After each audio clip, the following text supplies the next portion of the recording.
요즘 주식시장을 보면 와, 정말 롤러코스터 같다는 생각 다들 하시죠?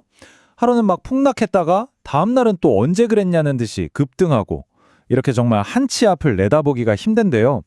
이 변동성 속에서 우리 개인 투자자들은 대체 어디에 또 무엇에 주목해야 할까요? 오늘 이 내용을 통해서 그 실마리를 한번 같이 찾아보시죠. 자, 이 숫자부터 한번 보시죠. 1450원. 이게 대체 무슨 숫자일까요? 바로 2026년 원달러 환율에 대한 국내 거시경제 전문가 10명 중 8, 9명의 전망치입니다. 한마디로 고환율 시대가 한동안 계속될 거라는 아주 강력한 신호인 셈이죠. 이 숫자 하나만 봐도 우리 시장이 지금 얼마나 큰 압박을 받고 있는지 바로 느껴지실 겁니다. 그런데 말이죠. 동시에 시장은 또 이런 모습을 하고 있습니다.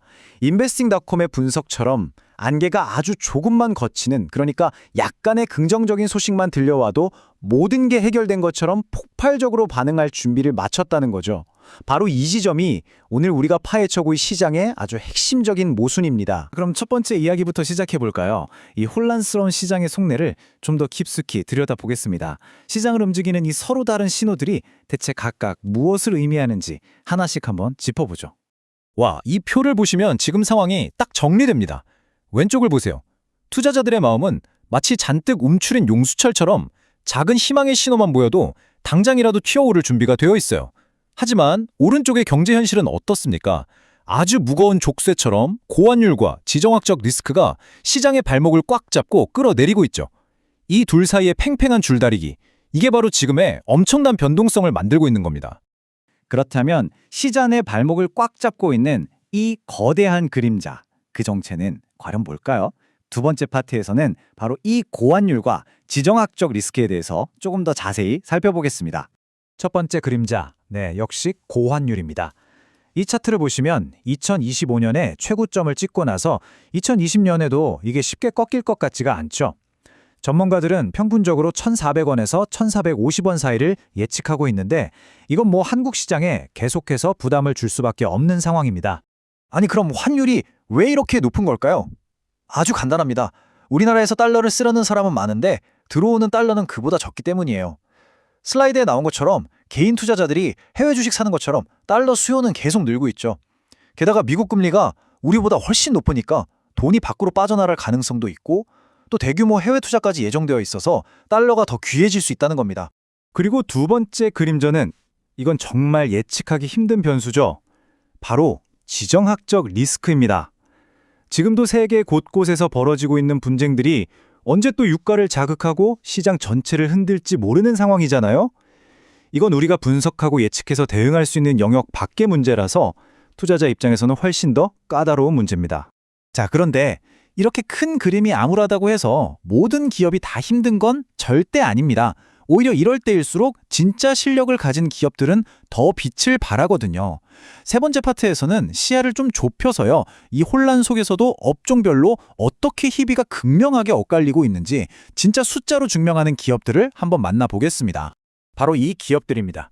지금 보시는 이 업종들은 그야말로 숫자로 모든 걸 증명하고 있어요. 반도체는 AI 열풍 덕분에 한 달 만에 순이익 전망치가 2배 가까이 뛰었고요. 전력기기랑 방사는 이미 쌓여있는 수주 잔고만으로도 앞으로 몇 년간 실적이 보장된 상황입니다. 바이오 역시 글로벌 공급망 재편이라는 이 거대한 흐름 속에서 확실하게 수혜를 입고 있죠. 하지만 동전의 양면처럼 완전히 정반대의 이야기를 들려주는 것도 있습니다.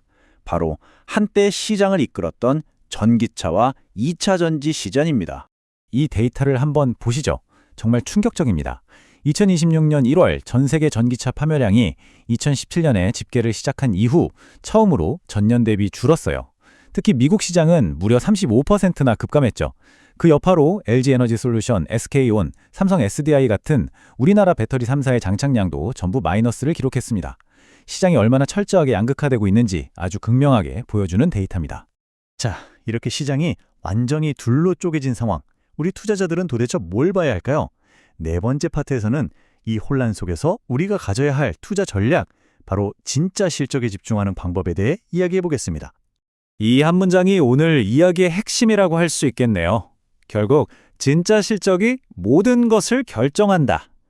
그러니까 환율이나 국제 분쟁처럼 우리가 통제할 수 없는 외부 변수가 시장을 흔들수록 투자자가 기댈 수 있는 유일한 닻은 바로 기업이 실제로 벌어들이는 돈, 즉 진짜 실적뿐이라는 겁니다. 이 87%라는 숫자를 보세요. 이게 바로 그 강력한 증거입니다. 시장을 이끄는 일부 기업들이 전문가들의 예상을 훌쩍 뛰어넘는 어닝 서프라이즈를 기록할 확률이 무려 87%에 달한다는 분석이 나왔거든요. 다시 말해서 이제는 막연한 기대감이 아니라 데이터를 통해서 진짜로 돈을 버는 기업을 찾아낼 수 있는 시장이라는 뜻입니다. 좋습니다. 그럼 진짜 실적 좋은 기업 어떻게 찾고 또 언제를 노려야 할까요? 마지막으로 이 변동성을 두려워하는 대신 오히려 우리 편으로 만드는 구체적인 실행 가이드를 알려드리겠습니다. 자, 딱 4단계로 기억하시면 됩니다. 첫째, 종목 선정. 증권사 애널리스트들의 평균 목표 주가, 그러니까 컨센서스가 최근 한 달 사이에 빠르게 올라가는 중법에 집중하세요. 둘째, 매수 타이밍. 실적 발표 직전에 기대감으로 막 오를 때 따라 들어가는 추격 매수는 위험합니다. 셋째, 기회 포착. 오히려 실적 발표 후에 주가가 잠시 조정을 받는 눌림목을 전략적인 매수 기회를 활용하는 거죠. 그리고 마지막으로 가장 중요한 원칙, 감정이 아니라 철저하게 데이터에 기반해서 의사결정을 내리는 겁니다. 방금 눌림목이라는 말이 나왔는데 이게 주식하시는 분들은 익숙하지만 처음 듣는 분들도 계실 거예요. 쉽게 말해서 계속 올라가던 주식이 잠시 숨을 고르면서 쉬어가는 구간을 의미합니다. 펀더멘탈, 그러니까 기업의 기초 체력이 확실하다면 이런 일시적인 하락이 오히려 더 싸게 살 수 있는 절호의 기회가 될 수 있다는 거죠. 그러니까 오늘 이야기의 결론은 이겁니다. 지금 시장의 이 엄청난 변동성을요, 그냥 무서워하고 피해야 할 리스크로만 보지 마시라는 거예요. 오히려 진짜와 가짜를 걸러주는 필터, 그리고 기회의 장으로 바라보는 관점의 전환이 필요한 때입니다. 이런 환경 속에서만 진짜 실력을 갖춘 기업을 발견하고 전략적인 기회를 잡을 수 있으니까요. 한때는 거의 정설로 여겨졌던 비트코인의 4년 주기론 같은 공식마저 흔들리고 있습니다. 과거의 성공 공식이 더는 통하지 않는 새로운 시장이 열리고 있다는 뜻이겠죠?